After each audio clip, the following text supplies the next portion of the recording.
On va s'attarder un petit peu sur le rendement de la Red Bull qui officie cette saison.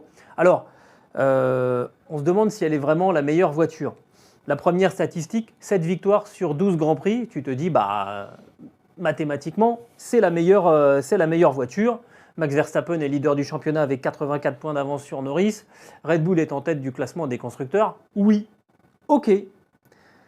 Et en plus, on est à peu près tous conscients que si la course avait duré un tout petit peu plus longtemps à Silverstone, Max Verstappen aurait peut-être réussi à croquer Lewis Hamilton. Mais n'empêche qu'il y a un nombre de tours de prévus, on fait sa stratégie comme ça.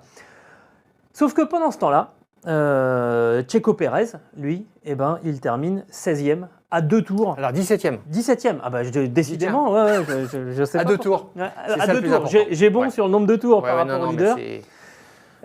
Sergio Pérez qui a inscrit 15 points sur les 6 derniers Grands Prix disputés. Alors à quel rang placer la Red Bull par rapport aux autres? On s'est livré un petit calcul, tu nous parles souvent de la grille type en Formule 1, et d'ailleurs on y reviendra un petit peu plus tard ensemble. Moi j'ai fait la grille type grâce à tes statistiques sur les 5 derniers Grands Prix en cumulant en fait par équipe, par voiture. En gros, donc évidemment, celui qui est en pôle marque 1 point, celui qui est 20e marque 20 points. Donc vous comprenez que c'est celui qui a le moins de points qui est le plus performant. Et bien la grille type par équipe sur ces 5 derniers Grands Prix, c'est Mercedes en 1, 38 points. De peu devant McLaren, 41 points, donc ça se joue vraiment à rien. Ferrari en 3e position avec 66 points, mais là on voit qu'il y a déjà quand même un écart. Et alors Red Bull avec 82 points, c'est plus du double de points par rapport à Mercedes. Et c'est là qu'on comprend que en fait, pour évaluer la Red Bull, il faut évidemment prendre en compte les performances de Max Verstappen, mais il faut aussi prendre en compte les performances de Sergio Pérez, qui est à peu près nulle part depuis 5 ou 6 Grand Prix. Très nulle part, je dirais. Et pour moi... Et dans les graviers, surtout. Et pour moi, ce chiffre, 4e voiture du plateau, il me paraît pas totalement incohérent. Alors ça se joue là sur les derniers Grands Prix, éventuellement avec Ferrari, qui pourrait même être 4e, voire plus. Je ne sais pas ce que tu en penses. Ça te semble plausible que la Red Bull soit la 4e voiture du plateau en ce moment? Non, parce que... Dans ce total, les éliminations de Pérez en Q1 pèsent quand même très très lourd, mais c'est vrai que Verstappen, sur les 5 derniers Grands Prix, c'est une pole position simplement. Donc là-dessus aussi, il a abandonné cette place type qu'il avait, qui lui assure une victoire, un cavalier seul le dimanche tranquille. Maintenant, ces victoires ne sont plus tranquilles.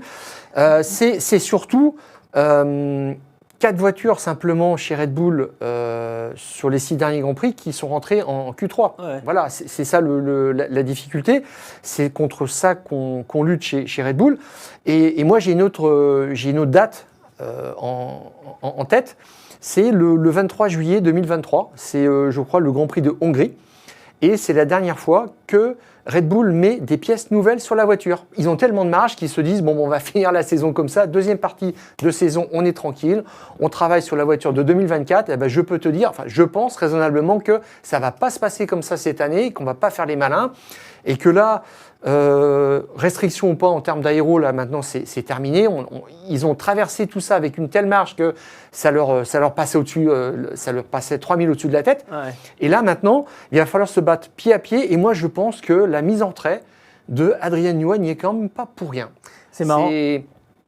On est sur la même longueur d'onde, même si tu n'es pas tout à fait d'accord sur le fait que la Red Bull soit la 4e voiture du plateau, mais je te le montrerai sur mon ordinateur. J'ai mis les temps de soufflerie en exergue, parce qu'il faut bien se souvenir que Red Bull, étant champion du monde en titre du côté des constructeurs, n'a le droit qu'à 70% du temps de soufflerie disponible quand Williams, qui est 7e, à 100%, quand Haas, qui était dernier l'année dernière, à 115%, ce qui peut aussi expliquer les très très bons résultats en ce moment de l'équipe Haas Grand Prix. Mais pour autant, je suis persuadé que si tu mets un pilote autre que Max Verstappen dans la première des Red Bull, la statistique, elle se vérifie. Pour moi, il n'y a personne qui est capable d'avoir les performances que Max Verstappen a en ce moment dans cette auto. Tu mets Daniel Ricciardo à la place de Max Verstappen, il fait 15e, Perez 17e, et à ce moment-là, on ne se pose pas de questions sur le potentiel de Sergio Perez. Oui, tout à fait. Mais on s'en posera sur celui de la voiture. C'est clair, c'est lui qui sauve la mise. D'ailleurs, c'est le seul pilote de l'histoire champion du monde des constructeurs. Oui. L'année dernière, ça ne va pas se reproduire cette année, clairement. Ça va être compliqué. Je pense qu'il y a un danger de ce point de vue-là, mais pour l'année prochaine, il va falloir faire attention. Mais quand je te parlais de Newey, donc il est sorti des dossiers en fait de l'exécutif. Voilà, de l'exécutif. Maintenant, il va s'attacher à développer l'hypercar Red Bull, la RB17, qui disputera les 24 heures du Mans, on ne sait pas quand. Enfin, je me souviens plus s'ils ont annoncé une date. Et cette voiture, on va la voir apparaître cette semaine à Goodwood. Et après, il va faire son développement. Et puis, on sait qu'il va partir en mars 2025. Mais c'est plus possible de le remettre dans le jeu de toute façon, soufflerie, développement, etc., bureau d'études. Donc ça, c'est Pierre Vacher maintenant qui s'occupe de ça. Mais moi, j'ai toujours en mémoire ce que nous avait dit Guillaume Roquelin quand on l'avait invité dans les Fous du Volant. Il avait dit Adrien Newey, il sait mieux que quiconque où se situent les marges de développement d'une voiture. Et il a toujours su, c'est ça aussi qui est incroyable chez lui, créer des voitures qui avaient un potentiel de développement et il passait à un autre concept au bon moment qui leur donnait une longueur d'avance et c'était reparti pour un tour. Là, Pierre Vacher a quand même changé complètement de philosophie l'hiver dernier. 6 mois après, il en reste presque plus rien. Ouais. C'est quand même assez incroyable cette histoire. On n'a plus cette marge de manœuvre dont disposait Red Bull pendant plusieurs saisons. Et là, ça va vraiment être intéressant de voir s'ils sont capables de réagir, de riposter face à la montée en puissance de McLaren. On va voir aussi si Ferrari se retrouve. Et maintenant, il y a Mercedes qui rentre dans le jeu. Mais ça va être une deuxième partie de saison passionnante. Qui doit réagir parce que là, depuis Monaco, Red Bull, c'est 105 points, dont 94 apportés par Verstappen. C'est stratosphérique. Ouais. Bon, donc c'est lunaire, il y a quelque chose qui ne va pas.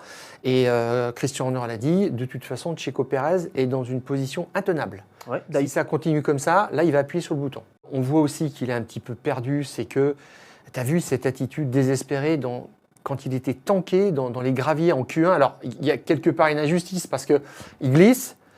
Lui, c'est gravier direct. Ouais. Et quelques instants plus tard, Verstappen passe, il glisse. Mais il continue. Il s'en sort. Voilà. Ouais. Et lui, il demandait est-ce que les commissaires le sortent de là. Enfin, ça fait des années qu'on n'a plus vu ça. Ouais. Il s'accrochait à cette idée. Il était désespéré. Bon, voilà. Ça fait de la peine parce que c'est pas un mauvais garçon. Mais là, clairement, son attitude à la fin du Grand Prix, quand tu le vois regarder sa voiture, et où il se dit alors là, moi, je comprends pas. Je sais pas comment faire. Tu sens toute l'impuissance du Et puis surtout, c'est que là, en fait, ils se sont encore servis de lui un petit peu comme cobaye parce qu'ils lui ont mis des pneus intermédiaires un petit peu trop tôt pour voir ce que ça donnait. Et puis Horner a dit oui, c'est pas de chance. Non, c'est pas que c'est pas de chance, c'est que maintenant, il est une valeur d'ajustement. C'est ça, c'est le cobaye. Complètement. Donc, il est dans un cercle vicieux. Moi, je pense qu'il ne peut plus s'en sortir raisonnablement. Bon. Et au championnat, il est 6e. Encore, il vient de se faire passer par Piastri. Et il est menacé directement maintenant par Russell et Hamilton qui sont 7 points et 8 points respectivement derrière lui. Donc, se trouver en queue de peloton quand même de ce top 8 des 4 grandes équipes, ça va devenir très très embarrassant. Et Horner l'a dit, intenable. Ouais, intenable, on est bien d'accord.